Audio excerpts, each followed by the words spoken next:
Assalamualaikum warahmatullahi wabarakatuh. Sekali lagi kepada rakan-rakan semua saya ucapkan terima kasih dan juga selamat datang sekali lagi ke siaran video kali ini. Ingin mengucapkan terima kasih dan sekali lagi kepada yang pertama kali menonton video ini, saya ucapkan juga salam pengenalan. Jadi ini adalah video yang kedua dalam siri pengurusan masa untuk wanita sibuk.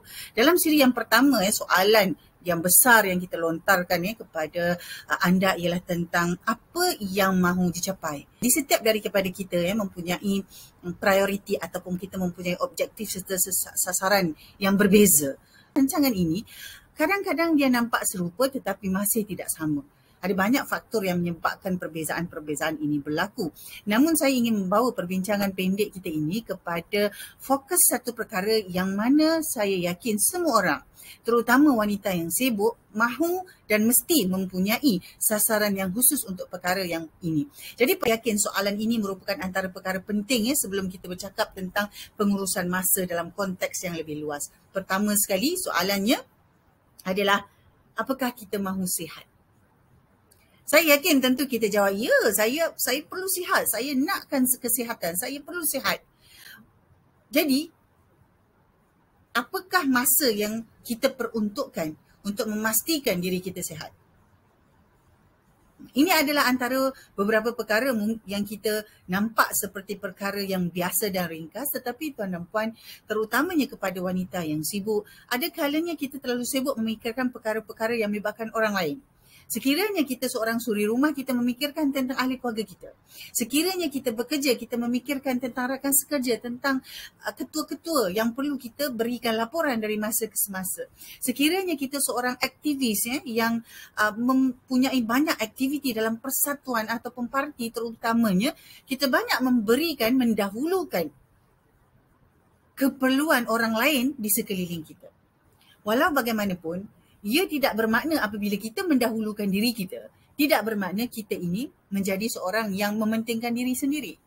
Kerana objektif kita itu tadi adalah soalan yang kita tanyakan kepada diri kita adalah, adakah kita mahu sihat?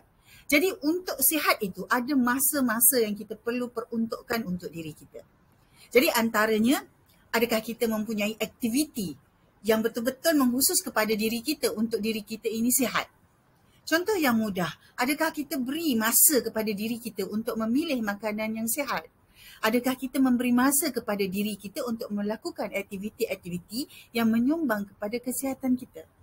Yang ketiga, apakah kita ada memberi ruang masa untuk diri kita mendapat cukup rehat, cukup tidur dan cukup masa untuk kita regenerate?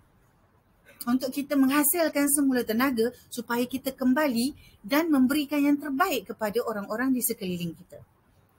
Jadi kepada tuan dan puan, terutamanya rakan-rakan saya, wanita-wanita yang sibuk di luar sana, ini adalah perkara yang saya nampak perlu dan mesti ada dalam senarai, dalam rancangan dan dalam objektif serta sasaran yang kita mahu capai itu. Salah satu perkara dan masa yang perlu diperuntukkan adalah untuk memastikan kita ini sentiasa sihat. Kita mahu sihat? Ya. Maka peruntukkan masa supaya kita dapat menyumbang kepada kesihatan diri kita.